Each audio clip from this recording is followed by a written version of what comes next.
Como seus amigos veem você? Como seus amigos veem você e o que eles sabem da sua fé e do seu caráter? O que os seus amigos sabem da sua fé? Do que você acredita? Do que você pensa? Do que você crê? O que os seus amigos conhecem do seu caráter como homem de Deus, como mulher de Deus?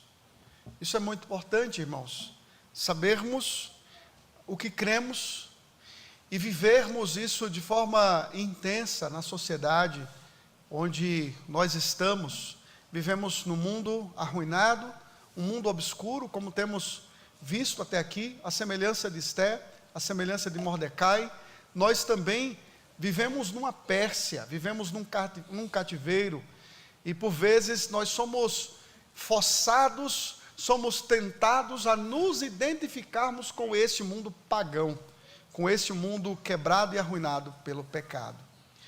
E não são poucas as vezes que as pessoas, elas se identificam mais com aquilo que o mundo prega para elas, com aquilo que o mundo diz para que elas façam, do que necessariamente com aquilo que elas são em Jesus Cristo, com aquilo que elas são da parte do Senhor Jesus. Nós somos o povo de Deus e por essa razão devemos viver como parte do povo de Deus. Devemos viver de fato como igreja de Jesus Cristo neste mundo arruinado pelo pecado, neste mundo de cativeiro. Você foi liberto pelo sangue de Cristo Jesus, e por esta razão você deve viver uma identidade que expresse verdadeiro amor, verdadeira fé, verdadeira paixão pelo nosso Redentor, pelo nosso Salvador, Jesus Cristo. Por isso, na noite de hoje, eu gostaria de pregar sobre o tema: assuma sua identidade em Cristo. Assuma sua identidade em Cristo. Em primeiro lugar, identificando-se como povo de Deus. Em primeiro lugar, identificando-se como povo de Deus. Assuma sua identidade em Cristo. Em primeiro lugar, identificando-se como povo de Deus. Vejam que a passagem que acabamos de ler, meus irmãos, é uma passagem interessantíssima, porque nós aguardamos esse episódio por um bom tempo, né? Nós já estamos aguardando por um bom momento uma postura onde o pecado de Amã, onde a vileza de Amã venha a ser escancarada, venha a ser descortinada perante o rei, e o rei de fato descubra o verdadeiro culpado e o verdadeiro inimigo que está de alguma forma intentando o mal contra o povo de Deus e que está trabalhando de todas as formas para aniquilá-lo. Vocês se lembram que no capítulo 5, a rainha Esté, ou na verdade Esté, assume corajosamente aquela postura que ela não havia tomado ainda, porque ela estava oculta dentro do próprio palácio, ela estava escondida há 5 anos, agora um decreto de morte, um decreto contra o seu próprio povo, de aniquilação, inclusive um decreto que alcançaria a sua própria vida, estava em vigor, e ela precisava fazer alguma coisa. Ela é desafiada por Mordecai. Ela num primeiro momento recusa a proposta de Mordecai, mas Mordecai, seu tio, a confronta, e ela então decide corajosamente atuar em favor do povo de Deus, de tal forma que ela pede ao seu povo para interceder por ela, para orar por ela, para jejuar por ela, e ela diz as seguintes palavras: depois irei ter com o rei, ainda que é contra a lei, se perecer, pereci. Se perecer, pereci. Ela vai à presença do rei, o rei lhe concede favor, e ela, ao invés de solicitar por libertação do povo de Deus, ela simplesmente oferece 2 banquetes. Um primeiro banquete, ela oferece para o rei e para Amã, e o rei naquele primeiro momento se compromete com a rainha, e a rainha Esté diz: olha, o meu pedido a ti é que você venha num segundo no segundo banquete, juntamente com Amã, e somente neste segundo banquete é então que eu farei o meu pedido, eu expressarei o meu desejo diante do rei. Então, eles tiveram o primeiro banquete, Amã voltou para sua casa, feliz da vida pelo banquete que teve com o rei e pelo banquete que teve com a rainha Ester, mas chegou na sua casa aborrecido, entristecido, porque quando ele se deparou com Mordecai, Mordecai permaneceu firme na presença dele, não se curvou e não lhe prestou honra alguma. E por isso então ele foi aconselhado pela sua mulher, aconselhado pelos seus amigos, que levantasse uma forca para que pudesse exterminar com a vida do judeu Mordecai, que era exatamente a infelicidade do próprio Amã. Tinha tudo na vida, tinha dinheiro, tinha fama, tinha glória, mas não tinha alegria plena, porque um judeu simplesmente não se curvou perante ele. E aqui no capítulo 7, então, nós estamos diante exatamente do segundo banquete, o banquete do vinho. É o banquete que tem a presença de Amã, tem a presença do rei, e neste momento, então, é que Ester fará o seu pedido. Veja que Ester escondeu sua identidade por 5 anos, e ocultou tão bem a sua nacionalidade, que possivelmente ela fez muitas concessões, quebrando assim a própria lei de Deus. Os rituais de purificação, talvez, com relação às próprias dietas, judaicas, quantas coisas talvez Ester não se comprometeu, não fez concessões, desviando-se de datas, desviando-se de ocasiões específicas que ela poderia ter buscado a Deus. Ela não fez orações públicas, ela não pôde talvez viver uma fé viva na corte da Pérsia, por conta das concessões que ela teve que fazer. Por 5 anos ela se ocultou, mas agora chegou o tempo, e às vezes é assim na nossa vida.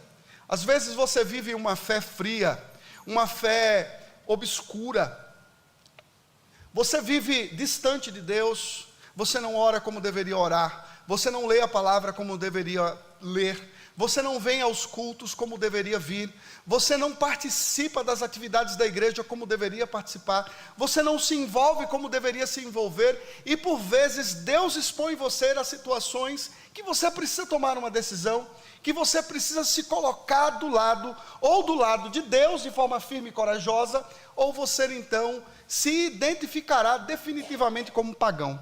Era o momento de Ester. Ou Ester se identificaria como uma pagã, ou ela se colocaria firme e forte, corajosamente do lado do povo de Deus. E é exatamente isso que ela faz, meus irmãos, de forma corajosa, de forma sincera, verdadeira, com bons argumentos, com argumentos sábios. Vocês estarão diante aqui de uma mulher muito sábia, de uma mulher que sabe argumentar, e de uma mulher que argumenta de forma corajosa. Observe o pedido de Ester, a partir então aí do versículo 2. Percebam que o segundo banquete está acontecendo, e o rei então, pela terceira vez, se compromete com Ester. Ele já havia se comprometido 2 vezes no capítulo 5, mas agora, pela terceira vez, ele se compromete e ele diz o seguinte: qual é a tua petição, rainha Ester? E se te dará que desejas, se te dará que desejas, cumprir-se-á, ainda que seja metade do reino. Primeiro, qual é a tua petição e qual é o teu desejo? A proposta ou a pergunta de Assuero a Ester é: qual é o seu duplo pedido? Ester sabiamente faz o quê? Ela faz um duplo pedido em resposta à pergunta do rei Assuero. E vejam qual é o pedido de Ester e qual é o desejo de Ester. Quando Ester então responde ao rei, o seu pedido é pela sua vida, e o seu desejo é pela salvação do seu povo. Conseguem perceber a sabedoria, a astúcia, a sutileza desta mulher? Ela pega a palavra do rei, a forma como ele lhe faz o pedido, como ele lhe pergunta, ela então constrói todo o seu argumento com base na dupla pergunta do rei. Ela responde duplamente, de forma sábia. Ela então pede, primeiro, pela sua vida, e segundo, ela pede pela vida do seu povo. Então respondeu a rainha Esté e disse: se perante ti, ó rei, achei favor, e se bem parecer ao rei, desse-me por minha petição a minha vida, e pelo meu desejo a vida do meu povo. Meus irmãos, nós precisamos compreender aqui que o pedido de Esté não era um pedido fácil. Esté estava aqui numa missão quase que impossível. Primeiro, porque ela estava diante do homem mais poderoso do mundo naqueles dias. Era o imperador de toda a Pérsia. Ele era um homem instável. O rei Assuero era o tipo do homem que hoje é seu melhor amigo, mas amanhã ele poderia ser o seu pior inimigo e poderia solicitar a sua cabeça como prêmio. Conta que um dos seus aliados muito importantes, um homem chamado Pítios, que lhe ajudou muito nas suas guerras e nas suas conquistas, certa feita, esse homem solicitou a Assuero que então liberasse o seu filho mais velho da guerra. Assuero ficou tão revoltado com o pedido daquele homem que partiu seu filho ao meio. E dividiu um lado para cá, outro lado para cá, e colocou o exército para passar pelo meio dos pedaços do filho desse homem. Tamanha era a instabilidade de Assuero. Então você consegue imaginar o risco que Esté está correndo aqui? Consegue imaginar o perigo para a vida dela? Ela não estava diante de um homem estável, mas diante de um homem instável, um homem que poderia fazer as piores loucuras. Não havia estabilidade na vida de Assuero, mas instabilidade por conta da sua própria natureza. Mas um segundo perigo aqui por parte de Esté é que a proposta dela, ou o pedido dela, poderia colocar em xeque o edito que foi formulado pelo próprio Amã, que era o segundo homem mais poderoso de todo o império. Então pedir que Assuero revogasse o próprio edito seria como pedir algo que pudesse desonrá-lo, porque ele assinou o decreto. Então você consegue imaginar aqui os riscos para a vida dela, mas ela de forma corajosa, ela com sabedoria, ela com prudência, ela com sensatez, ela duplamente pediu ao rei, pela sua petição, sua vida, pelo seu desejo, a vida do seu povo. Qual é a fundamentação do argumento de Esté? Versículo 4: porque fomos vendidos, eu e meu povo, para nos destruírem, matarem, aniquilarem de vez, e ainda como servos e como servas, se nos tivessem vendido, calar-me-ia, porque o inimigo não merece que eu moleste o rei. O problema aqui de Esté, ou o seu argumento, é com base exatamente o seguinte: olha, nós não fomos simplesmente vendidos como escravos. Se nós fôssemos vendidos como escravos, rei, tudo bem, estava tudo ok, sem nenhum problema. A grande questão não é porque eles eram escravos e porque, de fato, se tratava de uma nação escrava, mas a questão era um genocídio. O que estava aqui em xeque era o genocídio de um povo inteiro. Mas compreenda um detalhe.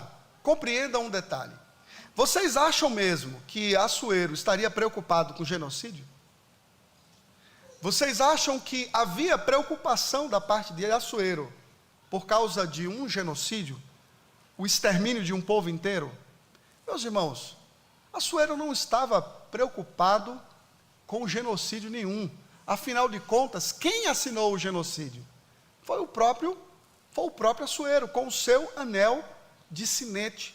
Ele atestou e ele aprovou o genocídio. a grande questão aqui, que entra em detalhe no argumento de Esther: se achei favor perante o rei, atenda o meu pedido pela minha vida. O meu pedido é pela minha vida. Como assim? Como assim, Esther, sua vida está em questão? Como assim a vida da rainha está em questão? Isso era uma novidade para Assuero. Era uma novidade, meus irmãos. E é aqui que está o grande argumento. De um dia para o outro, Assuero descobre que a vida da rainha, a vida da sua própria esposa, está em questão. Corre risco de vida. Então esse é o ponto. Esse é o ponto aqui. E é por essa razão que ele, no versículo 5, fica tão furioso. Então falou o rei Assuero e disse à rainha: quem é esse? E onde está esse cujo coração o instigou a fazer assim? Quem é esse? Ela sabiamente não fala, ela argumenta, e ela direciona a ira de Assuero exatamente para o objeto que ela queria. Ela não direciona a ira dele para ela mesma. Ela não direciona a ira dele para o seu próprio povo, mas para o próprio autor do edito, aquele que estava por trás do edito, o próprio Amã. Percebam, meus queridos irmãos, como nós estamos diante de uma mulher sábia, diante de uma mulher que não só sabe o que falar, mas estamos diante de uma mulher que sabe como falar. Você certamente já ouviu falar sobre isso muitas vezes. Você não só tem que saber o que falar, você não só deve saber o conteúdo da sua fala, você não só deve dominar o que você vai falar, mas você precisa saber também como você vai falar. Muitas vezes as pessoas não sabem como falar, e elas não sabem o que falar. Elas não sabem o que falar, e elas não sabem como falar. Elas intensificam ainda mais os conflitos, exatamente porque lhes falta sabedoria no conteúdo da fala. E muitas vezes a própria fala, a maneira como elas falam, acaba destruindo toda a questão, todo o relacionamento. É prejudicado por falta de sabedoria, por falta de entendimento. Esther, ela sabe como falar. Ela tem sabedoria para falar da forma correta, e ela tem sabedoria para falar do jeito certo, da maneira que agrada ao rei e que o direciona irado exatamente para o objeto que ela queria. E é então que ela faz a revelação no versículo 6. Respondeu Esther: o adversário e inimigo é este mau Amã. Então se perturbou perante o rei e a rainha. Percebam, meus irmãos, que Esther poderia muito bem falar assim para Assuero: tu és o homem. Como Natã fez com Davi, não é isso? Como Natã confrontou o pecado de Davi, mas Esther não fez isso, porque ela sabia que a vileza estava no coração de Amã, e sabia muito bem que o rei era um homem manipulado. Todo mundo manipulava o rei. E é por esta razão então que ela direciona a ira desse homem para o próprio Amã, lhe colocando em maus lençóis, de maneira que ele fica completamente desestruturado e emocionalmente abalado diante da revelação que é feita por ele, ou diante do rei. Meus queridos irmãos, tem momentos na vida que você precisa se calar. A própria Bíblia diz isso. Eclesiastes 3:7 diz que há tempo para todo propósito, e muitas vezes há tempo de se calar e há tempo de falar. Às vezes num casamento você precisa entender que é momento de você se calar. Numa relação conjugal você precisa entender que tem momentos que você tem que ficar quieto, que falar só vai prejudicar, que conversar só vai abalar ainda mais a relação. Mas tem momentos que você precisa falar. Isso é bíblico. Há momentos na vida que você precisa confrontar, momentos que você precisa bradar e precisa questionar, você precisa confrontar, você precisa expor e revelar pecados. O silêncio não vai ajudar, o silêncio só vai arruinar. Se Esther não tivesse se posicionado de forma corajosa, ela prejudicaria grandemente a vida do seu próprio povo. Por isso, ela precisava arriscar e ela precisava falar corajosamente. Quantas vezes no trabalho, na faculdade, ou no encontro com alguns amigos, nós nos calamos quando deveríamos falar? Quantas vezes as pessoas criticam a igreja, criticam o povo de Deus, e nós simplesmente nos calamos, quando deveríamos falar, quando deveríamos questionar. Não são poucas as vezes que um professor em sala de aula detona a vida cristã, detona os cristãos, a igreja, o povo de Deus.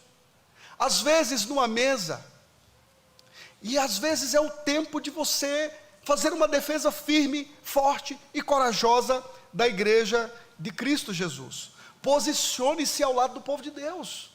É o que você precisa fazer, se posicionar como parte do povo de Deus. Você é a igreja de Cristo. Você é o povo que foi lavado e redimido no sangue de Cristo. Por isso você tem que se posicionar de forma corajosa. Vejam, meus irmãos, muitas vezes o que falta em nós não é a frequência nos trabalhos. Muitas vezes o que falta em nós não é a oração. Nós frequentamos as atividades, nós oramos e muitas vezes lemos a Bíblia e por vezes conhecemos de forma muito profunda a teologia. Mas em alguns momentos da nossa vida, o que nos falta é fé e coragem para agirmos diante do mundo. Fé e coragem. Eu não sei quais são os resultados. Eu não sei quando eu tiver de confrontar alguém no trabalho porque está falando mal da igreja e eu precisar fazer uma defesa do evangelho. Eu não sei qual será o resultado quando eu tiver de fazer uma defesa do evangelho perante um novo amigo que não conhece a igreja, mas tem a coragem de tecer críticas à igreja e ao evangelho. Eu não sei o que pode acontecer quando eu fizer uma abordagem, um contraponto e apontar a verdade do evangelho de Cristo Jesus.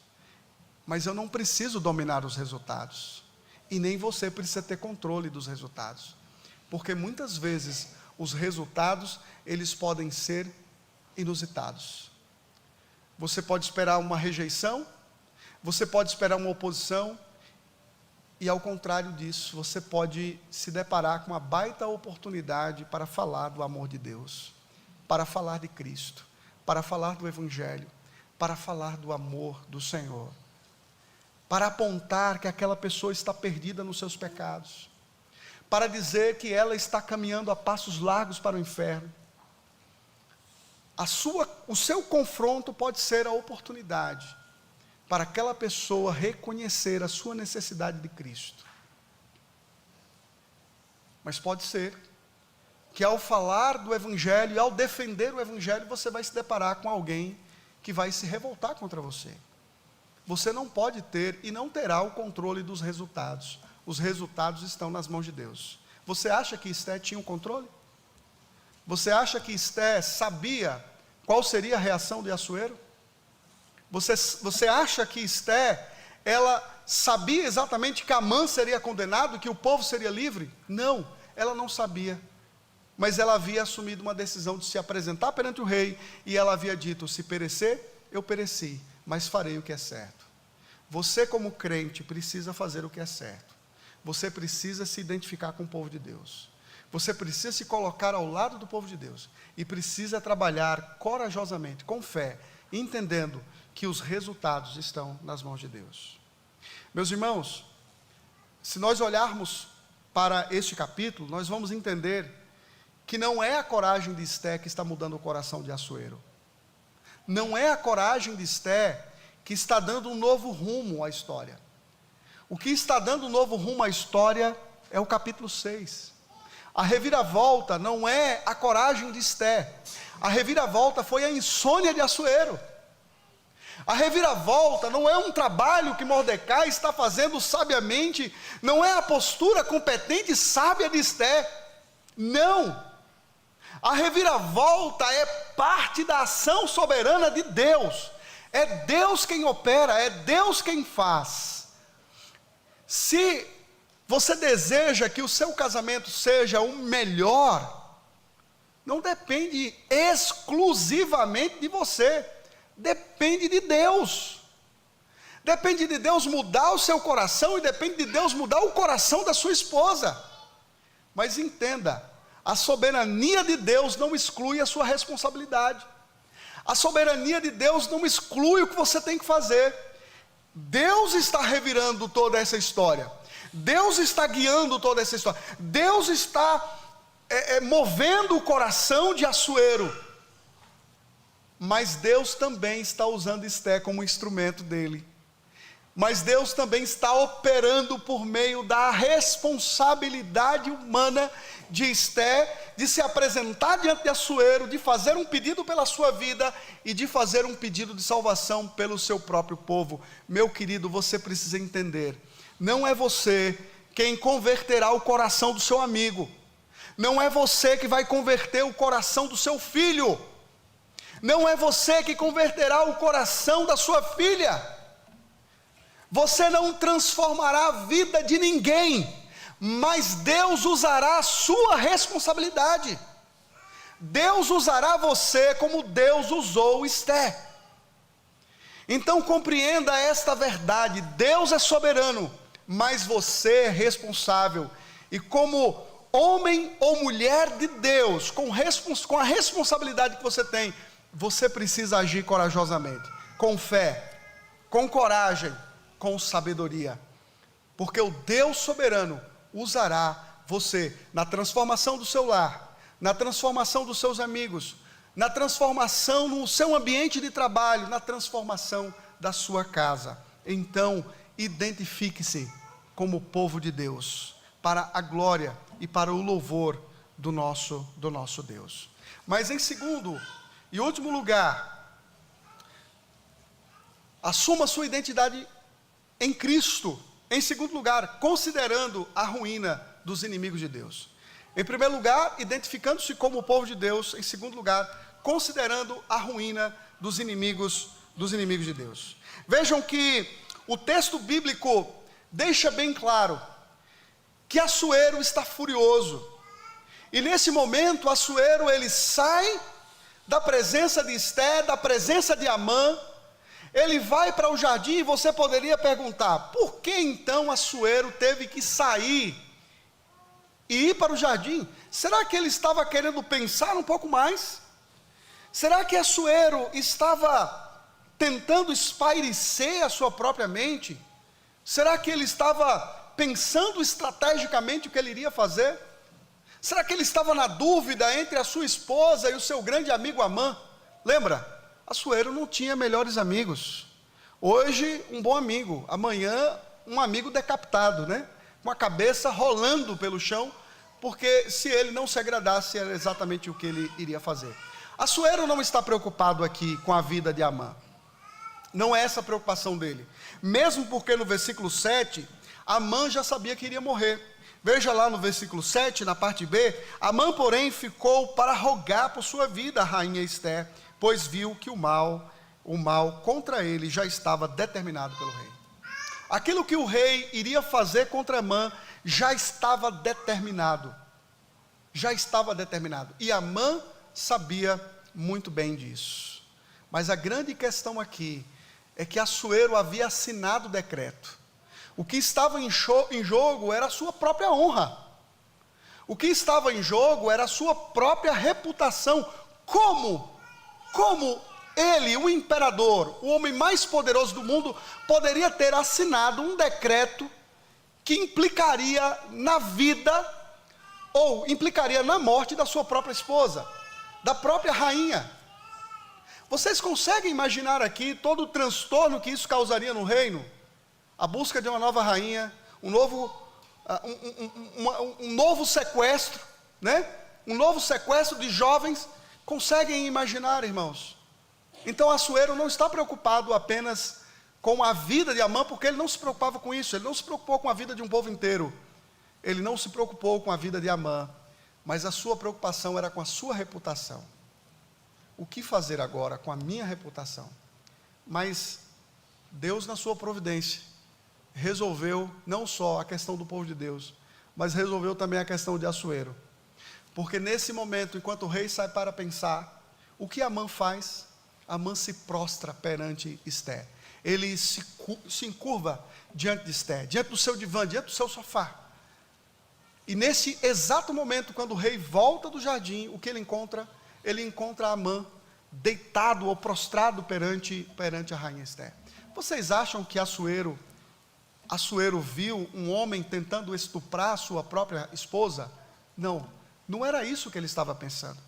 O que ele viu foi apenas uma oportunidade de exterminar com a vida de Amã, sem nenhum constrangimento para ele perante o público, perante o povo. E é exatamente isso que ele faz, meus irmãos. É exatamente isso que ele faz para Amã, de forma que Amã tem o seu rosto coberto. Logo em seguida, o eunuco, aí no versículo 9, Arbona, ele fala que existe uma forca preparada pelo próprio Amã para exterminar Mordecai, o mesmo Mordecai, rei, que te ajudou, que te livrou, que o Senhor descobriu ainda nesta manhã, né? E é exatamente isso que é feito. Amã, então, é morto e então é exposto perante a estaca. Há um detalhe aqui, que há uma possibilidade dele ter sido espendurado numa forca, como há a possibilidade dele ter sido empalado.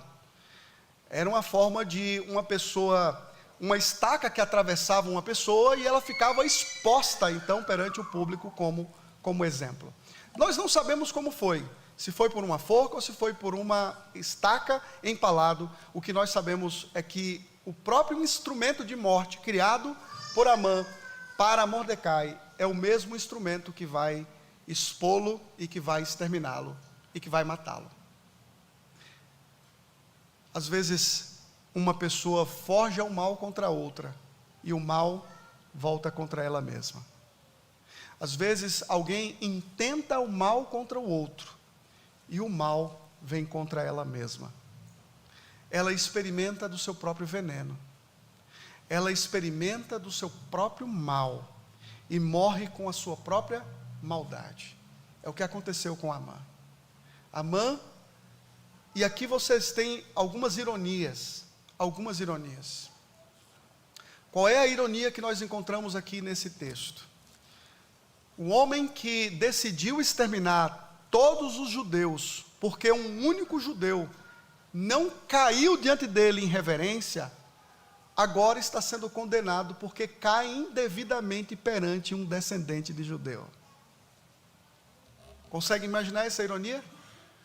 O homem que condenou toda uma raça, todo um povo, porque um único judeu não se prostrou diante dele, agora é condenado porque caiu, porque se prostrou para pedir pela sua própria vida, para pedir por misericórdia a uma descendente de judeu. O mal veio contra ele. A pior de todas as ironias, a forca tão alta que ele construiu para exterminar Mordecai é a mesma forca que vai tirar a vida dele.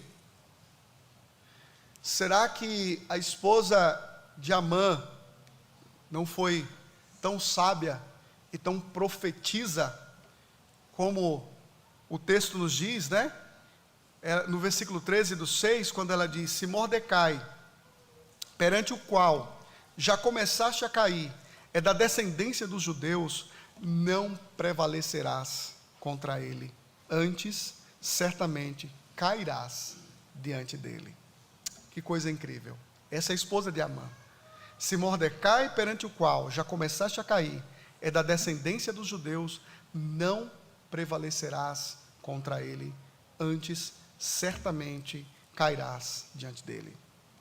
Veja o versículo 10, que o texto termina dizendo que Amã foi enforcado, foi morto, e então o furor do rei se aplacou. A ira do rei foi aplacada. Sua justiça foi consumada. Perfeito, tudo acabado.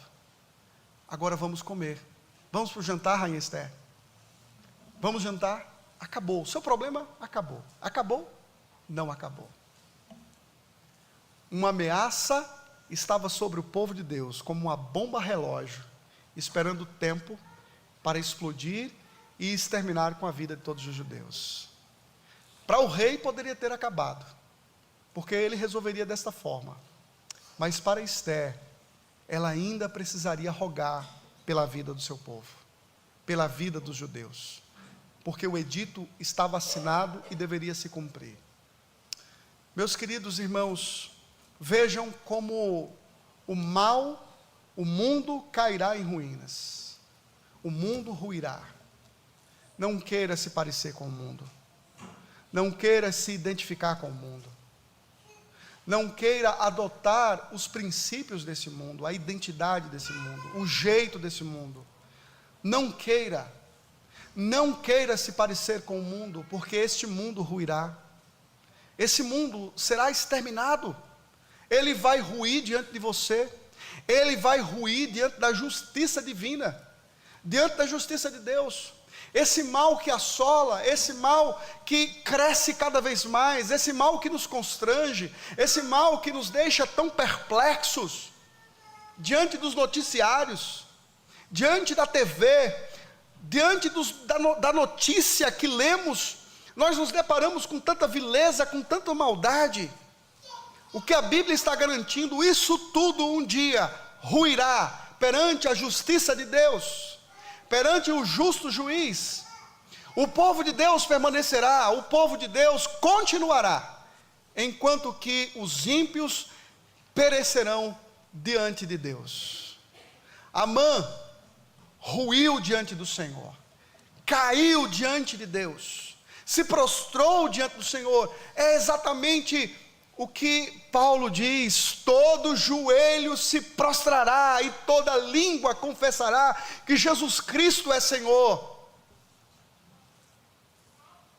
Quando o justo juiz voltar, aqueles que rejeitaram a Cristo, aqueles que perseguiram a você, aqueles que zombaram da sua fé, aqueles que desprezaram aquilo que você falava, aquilo que você vivia, aquilo que você pregava, ou aquilo que você vive e prega, esses se prostrarão diante de Deus, diante de Cristo, e vão confessar o seu senhorio, vão confessar que Ele é Senhor de toda a criação. Portanto, identifique-se com Cristo, não identifique-se com o mundo, porque o mundo ruirá diante do Senhor.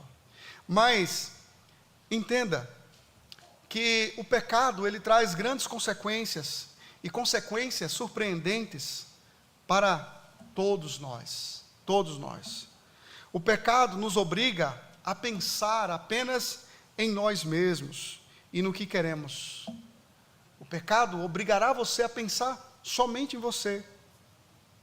Mas a santidade, ela te levará a pensar na glória de Deus, nos outros e no que eles precisam. O pecado te levará a ser cada vez mais egocêntrico, mas a santificação te levará a pensar em Deus, te levará a pensar nas outras pessoas e naquilo que elas precisam. O pecado, ele nunca deixará você saber que está te levando para uma armadilha que pode acabar com a sua vida. O pecado não vai te deixar saber, ele vai te cegar. Ele vai colocar uma venda nos seus olhos e vai te impedir de ver o que você precisa ver. O pecado, ele vai te levar aos piores lugares, às piores experiências. Ao contrário, uma vida diante de Deus te levará aos pés do Senhor e a experimentar o bem. O pecado nunca levará você a um lugar bom, benéfico ou santo. Se você tiver de ser surpreendido, que seja pelas bênçãos multiplicadas da obediência, e não pelos fardos multiplicados da desobediência. Se você tiver de ser surpreendido, que seja pelas bênçãos de Deus, porque você é um homem obediente, porque você é uma mulher obediente. Mas lembre-se, não se entristeça porque você foi descoberto em pecado. Se entristecer porque alguém descobriu o seu pecado, não é arrependimento. Arrependimento não é porque você ficou triste que todo mundo descobriu que você está em pecado. Arrependimento é a consciência de que você falhou contra Deus, de que você pecou contra o Senhor, de que você agrediu a santidade de Deus. Arrependimento é a consciência da natureza vil do pecado e da sua agressão à natureza santa de um Deus que é bom, que é justo e amoroso. Arrependimento é mudar de vida. Arrependimento é deixar o pecado e não voltar mais para ele, mas lutar todos os dias pela graça de Deus para resisti-lo e não voltar definitivamente para ele. Mas eu queria que você olhasse aqui e a gente encerrasse aqui a nossa mensagem. Eu gostaria que você concluísse comigo olhando para Cristo. E eu gostaria que você aprendesse a apreciar mais e mais a obra de Cristo, aqui a partir da vida de Esther. Porque Esther é um tipo de Cristo. Esther é aquela mulher que se coloca, que se identifica como o povo de Deus, que se coloca do lado do povo de Deus e enfrenta a fúria de Amã. Mas Cristo também não se identificou com você e comigo? Cristo também não se identificou com o povo de Deus? Cristo não se encarnou e não assumiu o nosso lugar? Da mesma forma que Esther assumiu corajosamente, arriscando a sua vida, Cristo substituiu o seu lugar. Cristo não arriscou a vida dele, Cristo deu a vida dele por você. Ele não arriscou meramente, mas ele se colocou no seu lugar, ele substituiu você e ele morreu por você. Mas não apenas isso, Cristo, Ele mesmo, não foi a morte de uma Amã que aplacou a ira de Deus. Não será a sua morte e não será a minha morte que aplacará a ira de Deus. Mas Cristo é propiciação por todos os nossos pecados. Ele é quem aplaca a ira de Deus. Ele é quem resolve a ira de Deus. Portanto, meus irmãos, nós aprendemos nesta noite que é preciso assumir uma identidade com o povo de Cristo, porque nós somos povo de Deus, somos povo de Cristo. Nós precisamos trabalhar de forma corajosa, precisamos trabalhar com fé, e precisamos aprender a esperar na justiça de Deus. Um dia, os ímpios ruirão diante do Senhor, cairão diante do Senhor, e prostrar-se-ão diante dele, e confessarão que só Jesus Cristo é Senhor. Só Jesus Cristo é Senhor. Não para a salvação, mas para a condenação. Porque enquanto tiveram oportunidade, eles rejeitaram, eles zombaram, eles se distanciaram do Senhor. Por isso, se você está aqui nessa noite, mas você não assumiu ainda um compromisso com Cristo, eu quero desafiar você a assumir uma decisão firme e corajosa de estar ao lado do Senhor Jesus Cristo. Creia em Jesus, porque Ele se entregou por todo aquele que nele crer, por todo aquele que nele confia. Ele foi quem aplacou a ira de Deus. Se você não crer em Cristo, um dia você mesmo sofrerá na sua pele, na sua própria pessoa, toda a ira divina, e sofrerá pelos séculos dos séculos diante do justo e soberano Deus. Portanto, creia em Jesus Cristo, descanse nele, esconda-se somente na obra bendita de Cristo Jesus. Portanto, assuma a sua identidade em Cristo. Primeiro, identificando-se como povo de Deus. Segundo, considerando a ruína dos inimigos de Deus. Que o Senhor nos abençoe hoje e sempre. Amém. In Christ alone, who took on flesh, fullness of God in endless faith, this gift of love and righteousness, scorned by the ones he came to save, till on that cross that Jesus died, the wrath of God was satisfied, for every sin on him was laid. He